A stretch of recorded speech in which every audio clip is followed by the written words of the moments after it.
హోదా సాధిస్తానన్న పెద్ద మనిషి హోదా సాధించావా?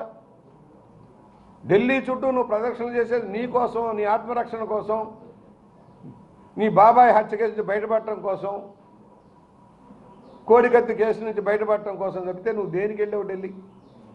ఏమి సాధించావో చెప్పు. ఒక్కటైనా ఈ రోజుకి అప్పులు తెచ్చుకోవడం మాత్రం పర్మిషన్ తెచ్చుకున్నావు.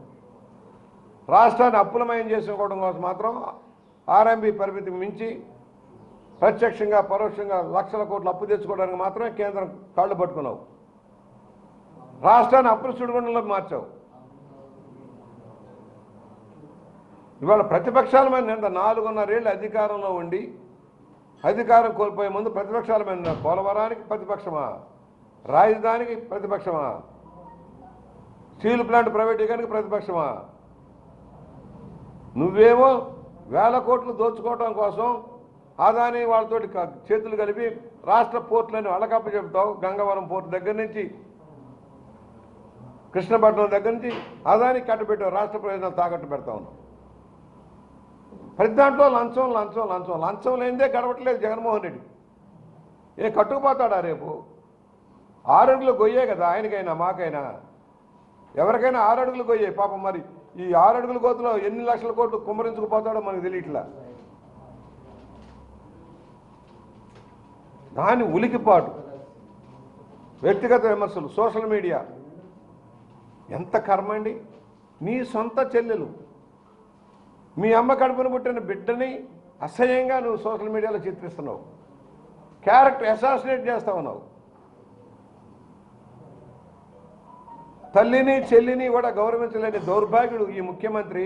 ప్రజల్ని ఏం గౌరవిస్తాడు? మహిళల్ని ఏం గౌరవిస్తాడు? రాష్ట్రంలో పౌరాకుల్ని ఏం గౌరవిస్తాడు? శాడిజం. లేకపోతే అన్నా క్యాంటీన్లు మూసేస్తాడా? ప్రజావేద కూల్చేస్తాడా?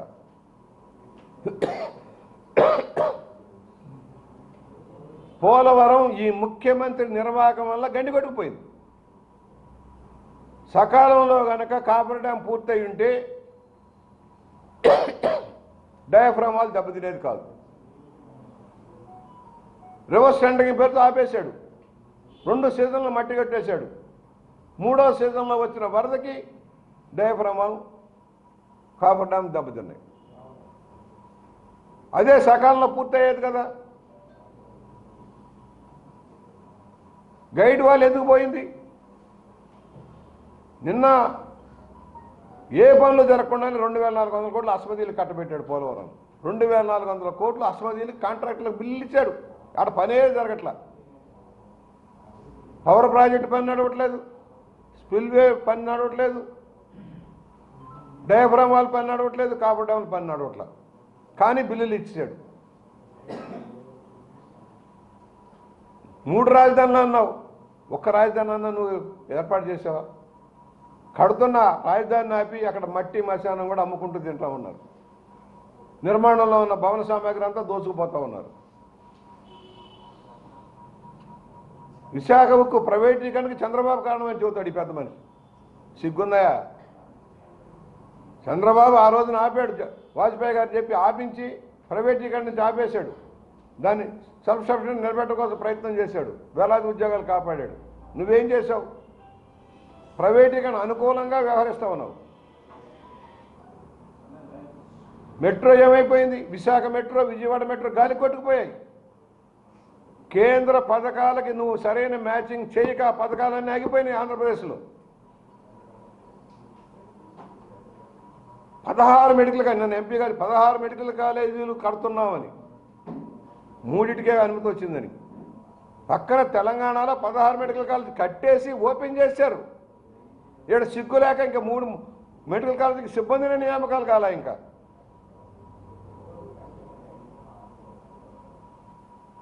కనీసం ఎయిమ్స్ నిర్మాణం చేస్తే మంచినీళ్ళు ఇవ్వలేని దౌర్భాగ్యం, నీళ్లు ఇవ్వలేని దౌర్భాగ్యం ఉంది ప్రభుత్వం. రైల్వే ప్రాజెక్టులన్నీ గండి కొట్టేశాడు. కోటిపల్లి రైల్వే లైన్,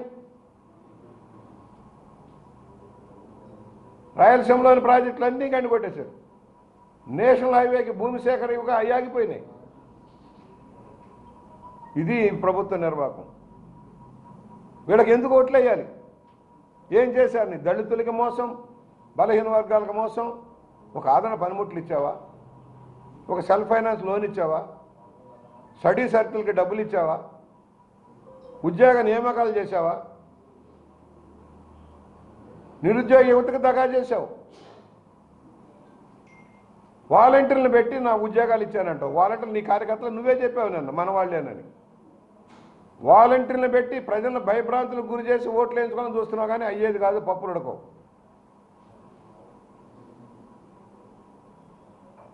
మేము చెబుతున్నాం, ఈ ముఖ్యమంత్రికి రోజులు 75 రోజుల్లోకి వచ్చాడు.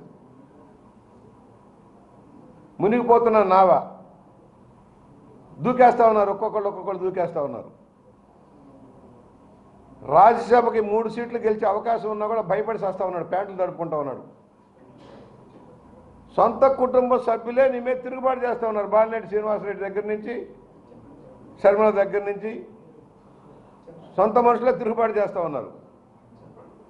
మా గురించి చెబుతున్నావు, నీ గురించి ఏమనుకుంటున్నారు వినవయ్య అని ఒక మీ ఎమ్మెల్యే అడిగే దౌర్భాగ్య స్థితిలో ఉన్నావు నువ్వు. మా గురించి రిపోర్ట్లు బాగాలే, నీ గురించి ఏమనుకుంటా చెప్పమని అడిగాడు మీ ఎమ్మెల్యే, కడప జిల్లా ఎమ్మెల్యే. తలకాయ ఎక్కడ పెట్టుకుంటా పెట్టుకో.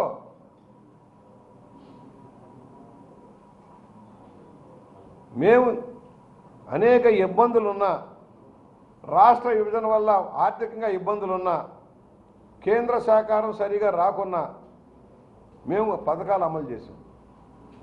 కేంద్ర ప్రభుత్వ పథకాలన్నిటికీ నిధులు ఇచ్చి పూర్తి చేసాం. ఎంఎన్ఆర్జీఎస్లో అద్భుతమైన ఫలితాలు సాధించాం. నువ్వేం సాధించావు? ఒక పల్లెటూరులో ఒక రోడ్డు వేసావా? ఒక కాలువ కట్టావా? ప్రతి దానిలో కమిషన్, చెత్త సేకరణ యంత్రాల్లో కమిషన్, పోలీసు వాహనాలు కొంటే కమిషన్. ఇలాంటి పనికిమాలిన ముఖ్యమంత్రిని భరించే ఓపిక ప్రజలకు లేదు. ఇవాళ ఒక్కొక్క వర్గం ఆందోళనలో బయటకు వస్తూ ఉన్నారు. జూన్లో ఇస్తాడట, జూన్లో ఆయన ఉంటాడా? జూన్ జూలైలో వేస్తాను డబ్బులు. ఇవాళ రిటైర్ అవుతున్న ప్రజలకి, ఉద్యోగులకి వాళ్ళకి రావాల్సిన బెనిఫిట్స్ ఇవ్వడానికి చేతులు ఎత్తేసాడు ముఖ్యమంత్రి. ఇవ్వలేక 2 ఏళ్ళు ఎక్స్టెండ్ చేశాడు. నిరుద్యోగులకు ఉద్యోగాలు ఇవ్వలేదు, ఉన్న వాళ్ళకు 2 ఏళ్ళు ఎక్స్టెండ్ చేశాడు. ఇప్పుడు వాళ్ళు ఆటోమేటిక్గా 2 ఏళ్ళతో రిటైర్ అవుతున్నారు కనుక వాళ్ళకి జీపీఎఫ్లు కానీ అవన్నీ కూడా ఇవ్వలేక చేతులు ఎత్తేసి ఎప్పుడు ఇస్తాడో చెప్పడట. వచ్చే ప్రభుత్వం మీద భారం మాపడం కోసం ఈ అప్పులన్నీ నెత్తిన పెట్టేస్తా ఉన్నాడు. ఇది ఈ చరిత్రహీనులకి సమాధానం చెప్పాల్సిన అవసరం లేదు. రాష్ట్రాన్ని భ్రష్టు పట్టించి, నీటి వనరులను కొల్లగొట్టి సొంత కంపెనీలకు తరలించుకుపోయాడు. ఆయన అభివృద్ధి చెందాడు. ఆయన అనుమాయులు కొంతమంది కోటీశ్వరులు అయ్యారు మల్టీ లెవెల్లో. ప్రజలు పాతాళానికి అప్పుల పారైపోయారు. నిర్మాణ రంగం కుదేలైపోయింది. పెట్టుబడిదారులు పారిపోయాడు. పరిశ్రమలు వచ్చే పరిస్థితి లేదు. ఉద్యోగాలు లేక వలసలు పోయే పరిస్థితి వచ్చింది రాష్ట్రంలో. ఏమని చూద్దాం ఈ గొప్ప నుంచి? ఈ బాకారాయులు మాట్లాడతారు స్థానికంగా. పాపం ఆయన ఉలిక్కి పడ్డారు, నిన్న ఉలిక్కి పడ్డారు. గుళ్ళు గోపురాలని, గుడి లింగాలను కూడా మింగే స్థాయిలో ఉన్నారు మన వైఎస్ఆర్ పార్టీ నాయకులు. ఇలా చరిత్ర చెప్పాలని చాలా పెద్ద అవుతుంది. నేను అడుగుతా ఉన్నాను, ఒక ఆయన అంటాడు రాజమహేంద్రవరాన్ని నేనే కనిపెట్టా, నేనే సృష్టికర్తను అంటున్నాడు.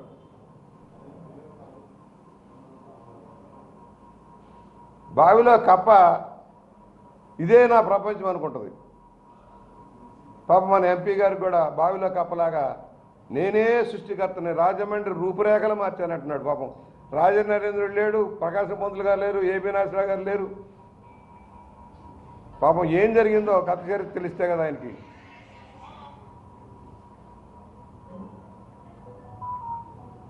రాజమండ్రి దాటి నువ్వు బయటికి వెళ్ళా. అనపర్తిలో ద్వారపూడిలో రోడ్డు అంతా పోయింది కదా.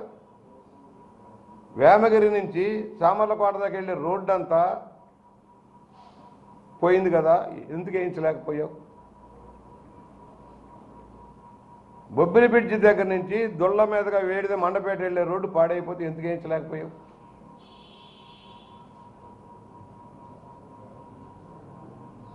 ఏడీబీ రోడ్డు రంగంపేట మీద నుంచి వచ్చే రోడ్డు 4.5 ఏళ్ళుగా ఆగిపోయింది. ఎందుకు ఆగిపోయింది? ఒక రింగ్ రోడ్డు అన్నావు. బూరుగుపూడి భూములు కొనిపించడానికి రింగ్ రోడ్డు వస్తుంది. రింగ్ రోడ్డు మధ్యలో ఈ పేట వస్తుందని చెప్పావు. రింగ్ రోడ్డు ఏదయ్యా రింగ్ రోడ్డు? ఎంపీ గారు రాజానగరం నుంచి బూరుగుపూడి మీదుగా గోదావరి మీద కొత్త బ్రిడ్జ్ అన్నావు. రాజానగరం నుంచి పొట్టిలంక దాకా రింగ్ రోడ్డు అన్నావు. ఏదయ్యా రింగు? ఎక్కడుందా రింగు?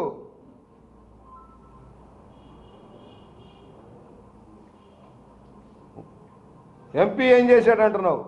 ఆ ఎంపీ గారు శాంక్షన్ చేసిన బ్రిడ్జిని నువ్వు తగలేసావు. మళ్ళా కాళ్ళలో గడ్డం పోయి ఒకటి తెచ్చావు. 5 పోయినాయి, ఒకటి వచ్చింది. వేమగిరి పోయింది, దివాన్ చెరువు పోయింది, లాలా చెరువు పోయింది, కడిపిలంక పోయింది. నేను సాధించాను. బొమ్మలు వేసాడు. అప్పుడే అయిపోయిన ఫ్లైఓవర్లు. మీరు నడిచేస్తున్నారు ఫ్లైఓవర్ మీద. ఆయన బొమ్మలు వేసి ఫ్లెక్సీలు వేసాడు కదా. నడిచిపోతున్నారు అందరూ. బ్రిడ్జి నుంచి వాహనాలు వెళ్ళిపోతున్నాయి. ఇంకా 5-6 నెలలకు కూడా అది పూర్తవుతుందో లేదో నాకు తెలియదు. ఆయనే డిజైనర్. 36 పిల్లర్లతో బ్రిడ్జ్ అన్నాడు. నేను చెప్పాలి, ఆయనే చెప్పాడు కదా 36 బ్రిడ్జిలతో పిల్లర్ వస్తుంది. మరి 8 పిల్లర్లు ఏమన్నాయి ఆడ? మిగతా పిల్లర్లు ఏమైపోయినాయి? ద్వారపూడి బ్రిడ్జి మీద నడిచే పరిస్థితి లేకపోతే అక్కడ ఎందుకు కాస్త ప్యాచ్ వర్క్ అన్న చేయించలేకపోయావా ఎంపీ? నిడదవోలు బ్రిడ్జి 4.5 ఏళ్ళుగా ఎందుకు ఆగిపోయింది? Railway over bridge. అంత పనిమంతుడు అయితే ఇవన్నీ ఎందుకు సాధించలా? తెలుగుదేశం హయాంలో శాంక్షన్ అయిన ఎయిర్పోర్ట్ ఎక్స్పాన్షన్ ఇవాళ నేను సాధించానంట.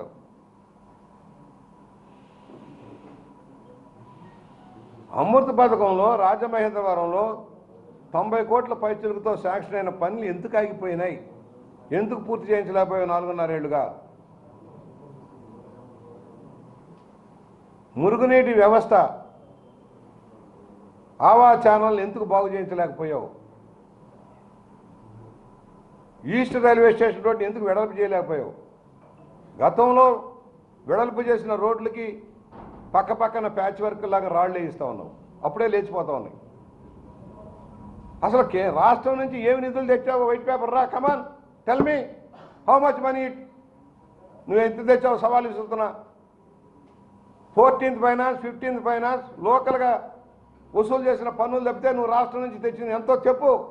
కమాన్, అంత మనగాడివైతే రాష్ట్రం రాజమండ్రి అభివృద్ధి చేశానంటే 4 పౌడర్ల స్నోలతో అయిపోదు. మంచినీటి పథకాలు, మురుగునీటి పథకాలు ఏమీ జరగలేదా తెలుగుదేశం హయాంలో?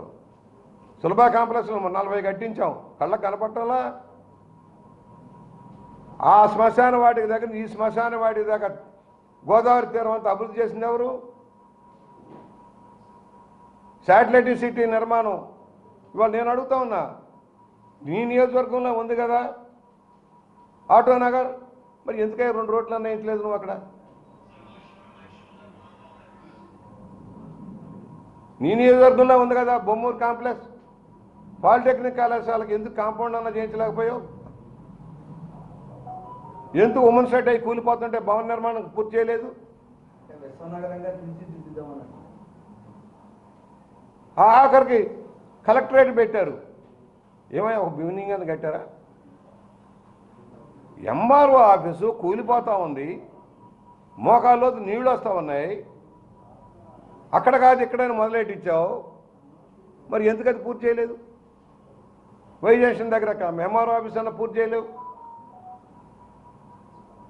ఘనత మంచి రోజమ్మ గారిని తెచ్చి క్రీడా స్టేడియాలకు శంకుస్థాపన చేయించావు. ఏయి ఆ క్రీడా ప్రాంగణాలు?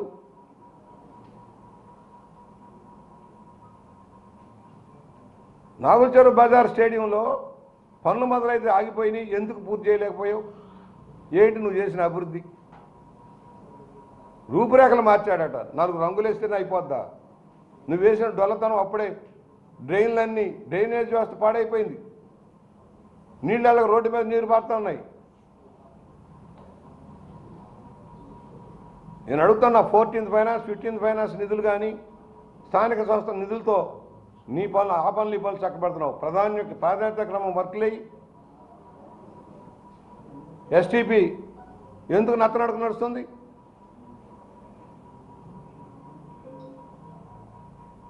గోదావరిలో మురుగు మళ్లింపు చేయిస్తానన్నావు, ఎందుకు చేయించలేకపోయావు? గోదావరి ప్రక్షాళన అన్నావు,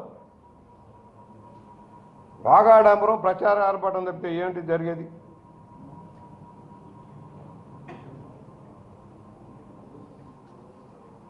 ఇళ్లకు సంబంధించి yes there is a lot of corruption in housing Jagananna colony, lot of corruption. Ring road అని చెప్పి వంకబెట్టి బూరుగుపూడిలో మునిగిపోయే భూముల్ని ఎందుకు కొనిపించావు? ఆ రోజు కలెక్టరేట్ సబ్ కలెక్టర్ ఆఫీస్లో నేనేం చెప్పా, కలెక్టర్ ఇది తప్పు, ఇది కరెక్ట్ కాదు, ఈ ముంపు ప్రాంతం 45 సంవత్సరాలుగా నేను చూస్తూ ఉన్నాను, ముంపు ప్రాంతం